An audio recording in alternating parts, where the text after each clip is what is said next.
Kuna maswali watu wanauliza kuhusiana na nguvu za kiume, mfumo wa chakula, kupata mtoto na vitu vingine vingi. Leo tunaenda kujibu baadhi ya haya maswali kwenye episodi hii hapa ya leo.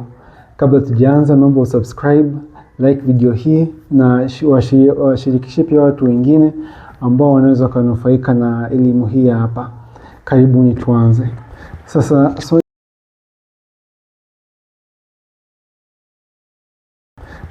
swali la kwanza ambalo nataka tuanze nalo ni swali linalotoka kwa anasema, mimi nina miaka 24, nasumbuliwa na tumbo, kujaa gesi, kujamba ovyo kila dakika, hewa inayotoka chafu sehemu ya haja kubwa, choo kigumu, na hili tatizo limeanza tangu mwaka 2022 mpaka leo 2026. Nishatumia dawa mbalimbali bila msaada wowote. Nishazunguka hospitali nyingi ila nashindwa kupata msaada sahihi kwa kweli. Naombeni msaada kwa anayejua tiba ya hili tatizo, maana linanipa stress kwa sababu siwezi kukaa na watu karibu. So first of all, pole sana kwa masaibu haya. Lakini kuna vitu viwili ambavyo lazima tuzungumzie. So cha kwanza ni tatizo gani ambalo unalo, alafu cha pili ni vipimo gani ambavyo ni sahihi vya kufanya na ultimately kupata matibabu ambayo ni sahihi. Sasa kulingana na taarifa ambayo umeitoa hapa, kuna vitu vitatu ambavyo vinakuja akilini just kwa haraka kwa kuangalia taarifa hizi. So jambo la kwanza obviously ambalo ni common zaidi ni vidonda vya tumbo ambavyo vinaweza kusababisha dalili hizi, lakini pia kuna magonjwa mengine mawili ambayo pia ni common na watu wengi sana huwa tunayapuuzia. Mara nyingi watu wakishaona kwamba una tatizo la kujaa gesi, tumbo linauma, mara nyingi watu tunakimbilia sana vidonda vya tumbo, lakini tunasahau kuangalia magonjwa haya mengine mawili. So ugonjwa mwingine ambao unaweza kusababisha dalili hizi ni ugonjwa au ni magonjwa ambayo yanaitwa inflammatory bowel diseases. Hamna neno fasaha kwa Kiswahili ya kuelezea magonjwa haya, but inflammatory bowel diseases ni magonjwa, basically ni magonjwa mawili. Kuna Crohn's disease pamoja na ulcerative colitis, ambazo hizi huwa zinasababisha michubuko kwenye mfumo mzima wa chakula, hasa utumbo mdogo na utumbo mkubwa, kutegemea ni ugonjwa gani ambao unahusika. Na zenyewe pia zinaweza zikasababisha dalili kama hizi. Kwa hiyo inawezekana umetibiwa na vidonda kama vidonda vya tumbo, havijakupa unafuu. Kwa ukiona kama havijakupa unafuu kwa matibabu ya vidonda tumbo, basi unatakiwa uanze kuwaza inawezekana ikawa ni either inflammatory bowel diseases au ugonjwa mwingine pia ambao unaitwa irritable bowel syndrome. Again, kwa bahati mbaya hamna neno fasaha la Kiswahili ya kuelezea ugonjwa huu. Lakini irritable bowel syndrome yenyewe pia inaweza kusababisha dalili kama hizi. Kwa hiyo kuna magonjwa hayo matatu ambayo kulingana na maelezo yako hapa unaweza kuwa nayo. So either inaweza kuwa ni vidonda vya tumbo, au inaweza kuwa ni inflammatory bowel disease, ama inaweza kuwa ni irritable bowel syndrome. Sasa ili kuweza kujua ni ugonjwa gani hasa, ndio kuna vipimo ambavyo ni vizuri ukafanya, ambavyo ningekushauri ufanye. So kipimo cha kwanza ni kipimo cha basically zote ni vipimo vya kamera.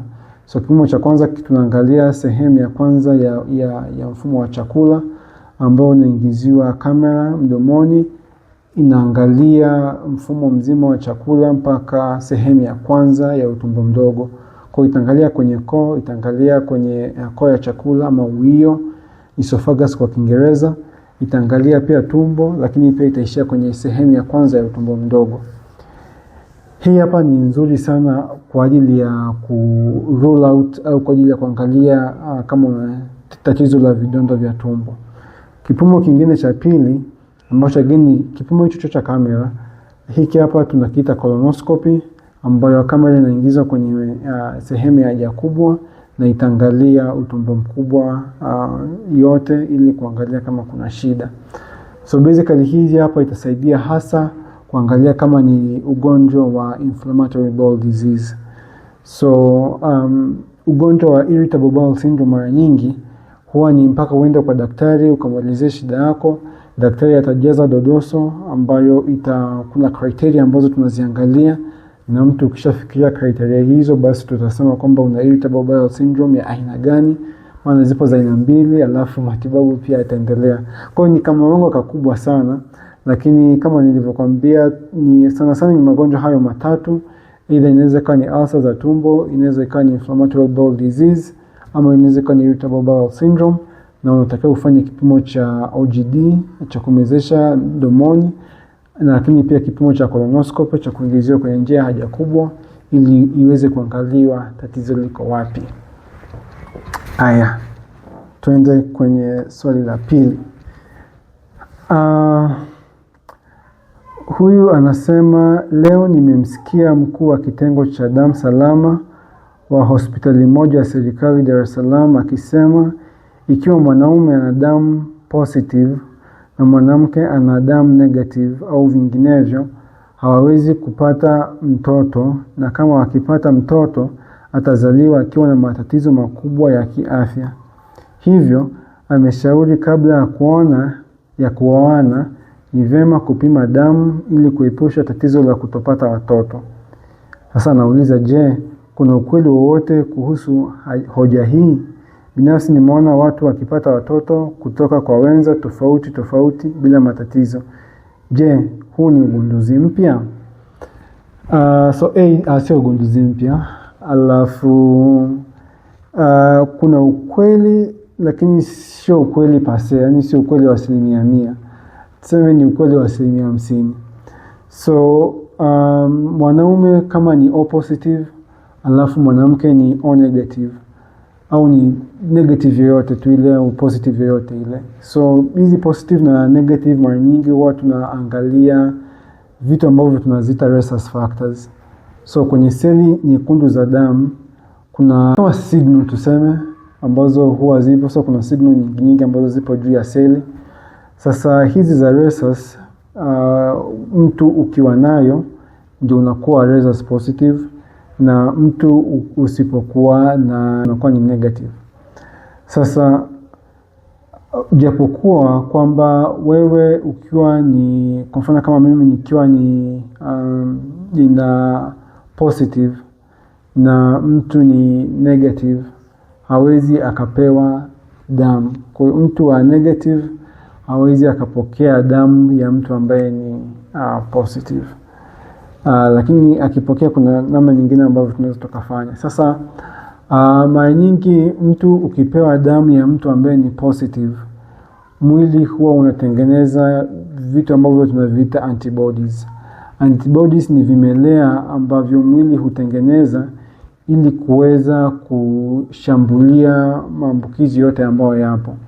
Ni kitu chote ambacho kile mwili unakihisi kwamba sio cha mwilini. Kwa ukipewa damu, kama wewe ni negative ukapewa damu ya mtu ambaye ni positive, mwili wako utahisi kwamba hiyo damu ni damu haramu. Kwa hiyo itatengeneza antibodies ili kuweza kushambulia hizo seli za damu, na matokeo yake ni kwamba utapata madhara ya kiafya. Sasa mwanaume akiwa ni positive, mwanamke akawa ni negative, hapa sasa kuna vitu viwili ambavyo lazima tuviangalie. Huu ni ujauzito wangapi? Umeshapata mimba mara ngapi? Ukapoteza mara ngapi? Na vitu kama hivyo. Kwa hiyo kama ni mwanamke, ni mara yako ya kwanza kubeba ujauzito, yani haujawahi kupoteza ujauzito wa aina yoyote ile, either kwa kutoa au kwa kufanya abortion na vitu kama hivyo, yani ni ujauzito wako wa kwanza kabisa na umefikia mpaka miezi 9, kuna dawa ambayo unaweza kupewa ambao tunaita anti-D, ambayo hii inasaidia mwili kutotengeneza hizi antibodies. Kwa hiyo utajifungua, utapata mtoto wako salama kabisa na hizo antibodies hazitatengenezwa, ili mradi umeipata hii dawa na umeipata kwa muda sahihi. Kwa sababu kuna time frame ambayo tunaiweka, mara nyingi tunapendelea, ideally tunapendelea mtu aipate akishafikisha wiki 28, akishafikisha miezi 7, na pale anapojifungua ndani ya masaa 72 au ameshaipata dawa hii hapa. Na hii kama nilivyosema itasaidia hizo antibodies, yani hivyo vimelea ambavyo mwili hutengeneza ili kushambulia hiyo damu isiweze kutengenezwa. Kwa hiyo ikiwa hivyo mtu atajifungua vizuri kabisa.